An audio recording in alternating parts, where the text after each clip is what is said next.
देवशयनी एकादशी व्रत कथा, पूजन विधि, महत्व, पारण विधि और पारण का समय। श्री हरि विष्णु को समर्पित इस पवित्र व्रत की कथा सुनने और करने मात्र से सारे पाप दूर होते हैं और मोक्ष की प्राप्ति होती है। सभी को जय श्री कृष्ण, जय श्री हरि।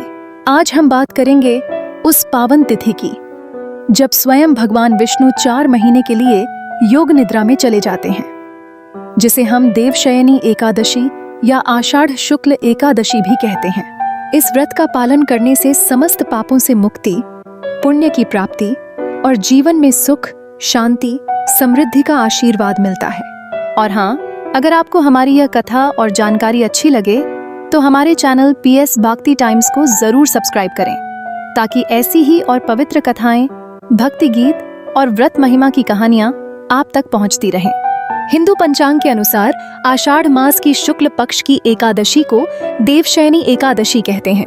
इस दिन से ही भगवान विष्णु क्षीर सागर में शेषनाग की शैया पर योग निद्रा में चले जाते हैं और चातुर्मास की शुरुआत होती है, जो कार्तिक मास की शुक्ल पक्ष की एकादशी प्रबोधिनी एकादशी तक रहती है।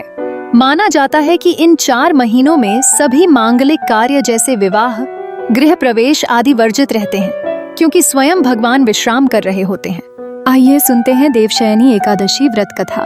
बहुत प्राचीन समय की बात है। सतयुग में मांधाता नामक एक परम पराक्रमी और धर्मनिष्ठ राजा राज्य करते थे। वे इक्ष्वाकु वंश के थे और धर्म के मार्ग पर चलकर प्रजा का पालन करते थे। उनके राज्य में सुख समृद्धि की कोई कमी नहीं थी। सब लोग सुखपूर्वक जीवन व्यतीत कर रहे थे। परंतु एक समय ऐसा आया कि उस राज्य में भयंकर दुर्भिक्ष पीड़ित गया। वर्षा बिल्कुल नहीं हुई, खेत सूख गए, जल स्रोत भी सूखने लगे और प्रजा अन्न के एक एक दाने के लिए तरसने लगी। राजा मांधाता ने बहुत प्रयास किए, यज्ञ कराए, दान पुण्य कराए, ऋषियों से मार्गदर्शन लिया, पर वर्षा नहीं हुई और स्थिति लगातार बिगड़ती चली गई। राजा मांधाता बड़े चिंतित हुए।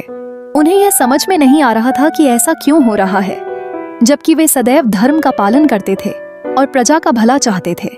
प्रजा के दुख को देखकर उनका मन व्याकुल हो उठा और वे समाधान की खोज में वन की ओर चल पड़े। कुछ दिन यात्रा करने के बाद राजा मांधाता महर्षि अंगिरा के आश्रम में पहुंचे। महर्षि अंगिरा तेजस्वी, तपस्वी और ब्रह्मज्ञानी थे। राजा ने महर्षि को प्रणाम किया और हाथ जोड़कर कहा, भगवन, मैंने सदा धर्म के अनुसार राज्य किया, प्रजा का पालन किया, कभी किसी का अपकार नहीं किया। फिर भी मेरे राज्य में दुर्भिक्ष पड़ी गया है, जिससे प्रजा बहुत पीड़ित हो रही है। कृपया कोई ऐसा उपाय बताइए जिससे प्रजा के कष्ट दूर हो सकें और राज्य में पुनः वर्षा हो। महर्षि अंगिरा ने राजा की बातें ध्यानपूर्वक सुनी और थोड़ी देर मौन रहने के बाद बोले, राजन, यह सब पूर्व जन्म के कर्मों का फल हो सकता है, परंतु इसका निवारण अवश्य संभव है। आषाढ़ मास की शुक्ल पक्ष की एकादशी को भगवान नारायण की पूजा करके देवशयनी एकादशी का व्रत करो। इस व्रत का प्रभाव अत्यंत महान है।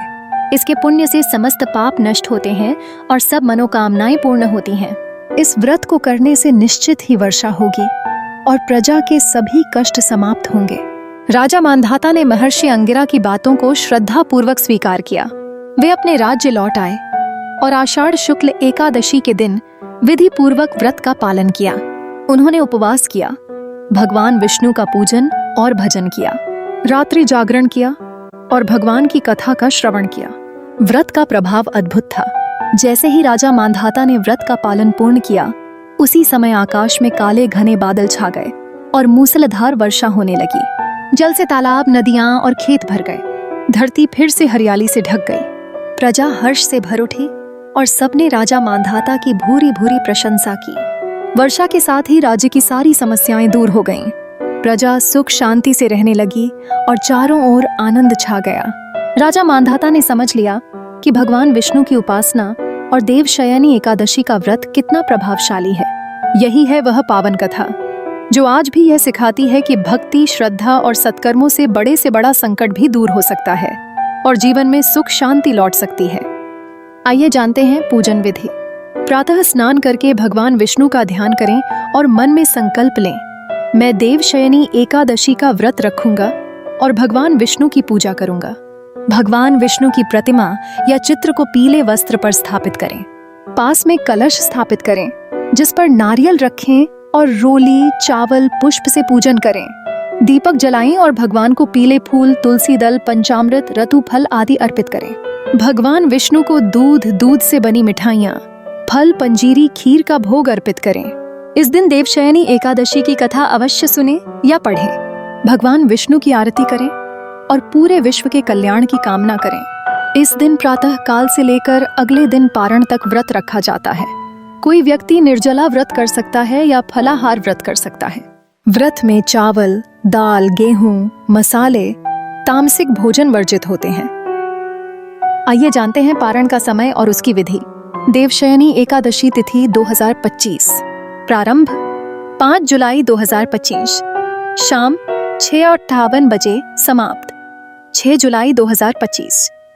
रात 9:14 बजे। इस वर्ष अर्थात 2025 में देवशयनी एकादशी 6 जुलाई रविवार को मनाई जाएगी। इसका पारण समय अगली तिथि यानी 7 जुलाई 2025 को सुबह 5:30 बजे से लेकर 8:15 बजे तक के बीच ही विधि पूर्वक खोला जाना चाहिए। विभिन्न स्रोतों ने लगभग समान समय बताया है जो आपके सामने स्क्रीन पर दिखाया है। आप वीडियो को पॉज करके देख सकते हैं। पारण द्वादशी तिथि में ही करना चाहिए, इसलिए सुबह जल्दी उठकर व्रत पूरा करें। अगले दिन यानी द्वादशी तिथि के सूर्योदय के बाद प्रातः स्नान करें, भगवान विष्णु का पूजन करें, भोग लगाएं, ब्राह्मण या जरूरतमंद व्यक्ति को भोजन और दान दें। उसके बाद स्वयं फल, मिठाई या सात्विक भोजन ग्रहण करें और व्रत पूर्ण करें। कुछ विशेष बातें। इस व्रत में भगवान विष्णु को विशेष रूप से शंख, चक्र, गदा और पद्म से युक्त स्वरूप में पूजा जाता है। पीले वस्त्र और पीली मिठाइयों का प्रयोग श्रेष्ठ माना जाता है। तुलसी दल का उपयोग अवश्य करें क्योंकि भगवान विष्णु की पूजा तुलसी के बिना अधूरी मानी जाती है। इस दिन दान का विशेष महत्व है। अन्न, वस्त्र, धन, फल आदि का दान करें। आप सभी को देवशयनी एकादशी की बहुत बहुत शुभकामनाएं। तो यह थी देवशयनी एकादशी की व्रत कथा, महत्व और पूरी पूजा विधि और पारण की जानकारी। भगवान विष्णु की कृपा से आप सभी के जीवन में सुख, शांति, समृद्धि और आध्यात्मिक उन्नति हो। जय श्री हरि विष्णु।